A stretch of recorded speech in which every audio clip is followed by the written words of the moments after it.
Hello and welcome to Lisa Loves, and something a bit different this month. I thought in honour of the spooky month of Halloween we would do a little countdown of the creepiest coincidences in history.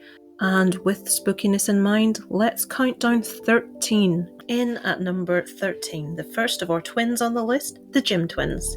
The Jim twins were a pair of identical twins who were separated when they were a few weeks old and adopted and raised by separate families. Now, the Jim twins did look for one another in later life, and when they eventually met at the age of 39, they found they had lived remarkably similar lives. For a start, both families named their sons James, hence the Jim twins. Both men married a woman named Linda, and both divorced their respective Lindas to each marry a woman named Betty. They both have sons, who they named James Allan. They even vacationed at the same beach in Florida. A psychologist who tested the twins after he heard their story admitted that he was flabbergasted by the similarities between the two. So, is it a coincidence that the pair led such similar lives, or is it due to some mysterious twin connection? In at number 12, cursed movies.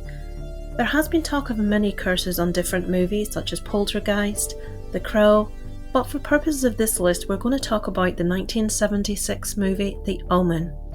Weirdly enough, the events that happened to the cast after this film was released were even creepier than the movie itself, causing many to believe that there was a curse related to the horror film. For instance, special effects consultant John Richardson, who was in charge of the film's death scenes, got into a crash while working on his next film. His girlfriend and assistant Liz Moore was actually cut in half during the accident, which was eerily similar to the death of character Keith Jennings in The Omen. Also creepy, the real-life son of actor Gregory Peck, who played the adoptive father in the movie, shot himself in the head shortly after Peck accepted the role. What's more, screenwriter David Seltzer and executive producer Mace Neufeld were both on planes, separately, that were struck by lightning. That's too much creepy stuff to just be a coincidence, right? In at number 11, being in the right place at the right time. That's exactly what happened to street sweeper Joseph Figlock in 1937 when he was walking in Detroit. A baby fell from a fourth-story window, hitting him on the head and shoulders. Now, this could have been disastrous for the pair, but both the baby and Figlock survived, although they did sustain minor injuries. Now, not too much of a coincidence, I hear you say, but a different kid who was just 2 years old fell from a window a year later, and as if by fate, he landed on Joseph Figlock, who was sweeping an alley below. Again, the toddler escaped death thanks to Figlock being there. The guy saved the lives of two separate falling children. At number 10, the 27 Club. Strangely, a large number of famous people, including musicians and actors, have all died at the age of 27. Now, the list is much too long to include everyone, but people started to take note of it when several popular musicians died between 69 and 71. These included Janis Joplin, Brian Jones, Jimi Hendrix and Jim Morrison. The name, the 27 Club, was born when Nirvana lead singer Kurt Cobain died in 1994. Later, in 2011, Amy Winehouse also died at the age of 27. It's natural that fans mourn the loss of these music legends who died at such a young age, but it is odd that they all died at exactly the same age. In at number 9, the My Way killings. Bizarrely, at least 6 people were killed in the Philippines between 2000 and 2010 while singing the song My Way by Frank Sinatra on karaoke. Most of the so-called My Way killings occurred when the singer was singing the popular song out of tune, causing crowds to jeer. For instance, in 2007, a security guard shouted at Romy Baligula halfway through the song, telling him he was out of tune. Baligula continued singing and the security guard shot him in the chest.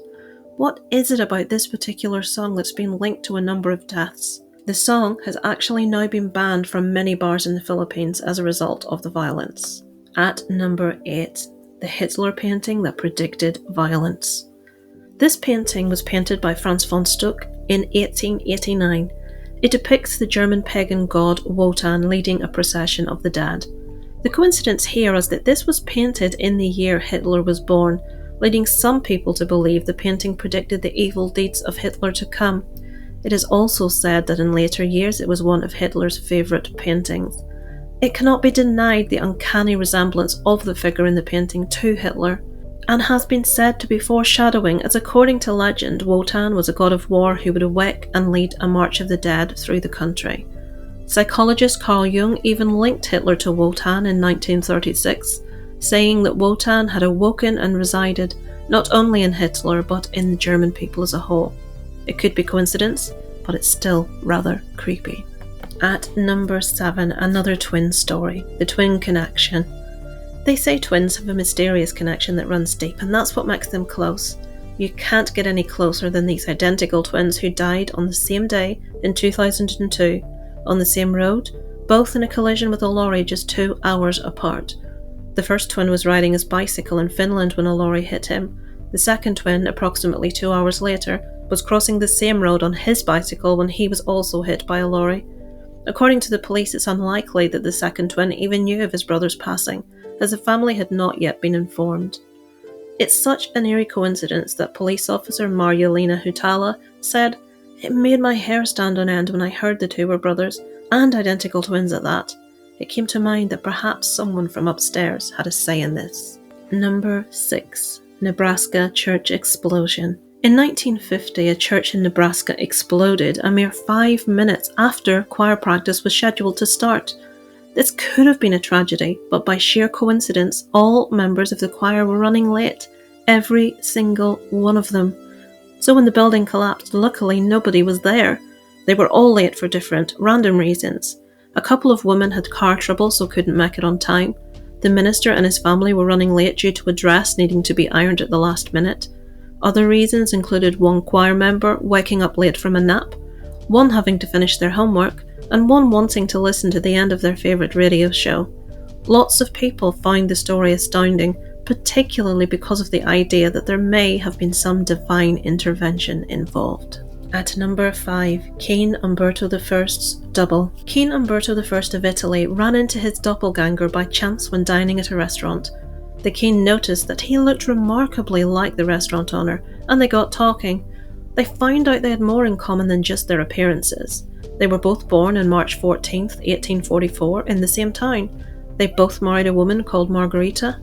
The owner of the restaurant opened his restaurant on the same day the king was crowned. But the strangest coincidence of all concerns the deaths of King Umberto and his doppelganger.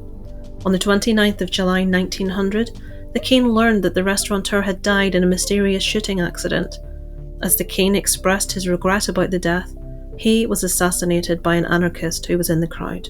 At number 4, childhood photograph. A British couple came across definitive evidence that they had actually crossed paths previously in life without ever having known. Nick Wheeler and Amy Maiden came across an old family photo whilst in the middle of wedding preparations. They were shocked to see that as children, they had played on the same beach with their families just meters away from one another. Nick was on a family holiday in Cornwall village where Amy had grown up. The photo was taken by Nick's granddad, and as you can see, a little Amy is there making sandcastles in the background. Later, Nick's family moved to Cornwall, and he and Amy first met at sixth form college, unaware that they had been in such close proximity to one another as children. At number 3, the narrative of Arthur Gordon Pym of Nantucket. Published in 1838, Edgar Allan Poe's only completed novel details a mutiny on a whaling ship lost at sea. Out of supplies, the men revert to cannibalism, drawing straws to elect a sacrifice. A boy named Richard Parker draws the shortest straw and is subsequently eaten. Now here's where it gets weird. In 1884, 46 years after the novel's publication, 4 men would be set adrift following the sinking of their yacht. Shipwrecked and without food, they too would go the survival cannibalism route, electing to kill a 17-year-old cabin boy. The boy's name? Richard Parker. At number 2, James Dean's car. The scariest car story out there has to be the story of James Dean's car, a Porsche 550 Spider in which his ticket was eternally punched on September 30th, 1955. But this would leave behind a trail of wreckage much longer than just Dean himself. The story begins on September 23rd, a week before Dean's fatal crash. He purchased the car and brought it to customizer George Barris to have it personalised. Later that afternoon, when he was driving the car around Los Angeles, He met up with British actor Alec Guinness outside a restaurant. He showed the deeply superstitious Guinness his new car. In Guinness's unpublished diaries and letters, he writes, "The sports car looked sinister to me. Exhausted and hungry and feeling a little ill-tempered in spite of Dean's kindness, I heard myself saying in a voice that I could hardly recognise as my own, 'Please never get in it. If you get in that car, you will be found dead in it by this time next week.'" Dean laughed. A week later, on September 30th, Dean and Rolf Wutherich, a former Luftwaffe pilot and factory-trained Porsche mechanic, were at Competition Motors in Hollywood preparing the car for racing that weekend. The intent was for Dean to trailer the car behind his 1955 Ford Country Squire, along with the photographer and stuntman Bill Hickman, stunt coordinator on the movie Bullet. But the car needed some break-in miles on it, and Wutherich suggested driving the car to not only break in the engine, but so that Dean could familiarise himself with the car he'd just purchased. Wutherich went along for the ride. The group left a coffee shop across from Competition Motors at 1:15. At 3:30, California Highway Patrolman O.V. Hunter stopped Dean and wrote him a ticket just south of Bakersfield. He'd been travelling at 65 miles per hour in a 55 zone. Hickman got a ticket for 20 miles over the limit because he was towing a trailer, which meant his maximum speed should have been 45. At Blackwell's Corner on Route 466, the caravan stopped for drinks and met up with Lance Reventlow and Bruce Kessler, also competing in the road races that weekend. At approximately 5:15, Dean and Hickman drove west towards Paso Robles. A half hour later, a black and white 1950 Ford Tudor Coupe was heading east on 466, driven by 23-year-old Cal Poly student Donald Turnipseed. Turnipseed made a left on Route 41. As he crossed the centre line, Dean, who was estimated to be travelling at 85 miles per hour, tried to avoid the Ford, but the two cars met head-on. The Ford Coupe slid 39 feet down Route 466 in the westbound lane. Soon afterward, an unconscious and dying Dean was placed into an ambulance. Wutherich, who had been thrown from the Spider and was lying on the shoulder of the road, was transported in the same ambulance. Dean was pronounced dead on arrival at the hospital at 6:20 p.m. Turnipseed walked away with a scratch on his nose. George Barris would go on to purchase the wrecked Porsche for $2,500 with the likely intent to sell tickets to look at it. He transported the car back to his shop. The car would slip off the trailer and break the legs of the mechanic. Barris sold the engine and drivetrain to Troy McKendry and William Eschrid. The two used parts to build cars of their own and were racing against each other with those parts in place. Henry lost control and slammed into a tree, the impact killing him instantly. Eschrid was driving his car and the wheels suddenly locked up for no apparent reason, sending the car rolling over into a turn. Eschrid was seriously injured in the crash. The tyres from the car were in Barris's garage, untouched since the accident. He sold the tyres and both of them exploded simultaneously, causing the driver to run off the road. In a piece that appeared in Jalopnik, the curse apparently continued even further. Due to all the incidents involving the car, Barris decided to hide the car, but was convinced by the California Highway Patrol to lend the cursed heap to a highway safety exhibit. The first exhibit was unsuccessful as the garage that housed the car caught fire and burned to the ground. Mysteriously, the car suffered virtually no damage from the fire.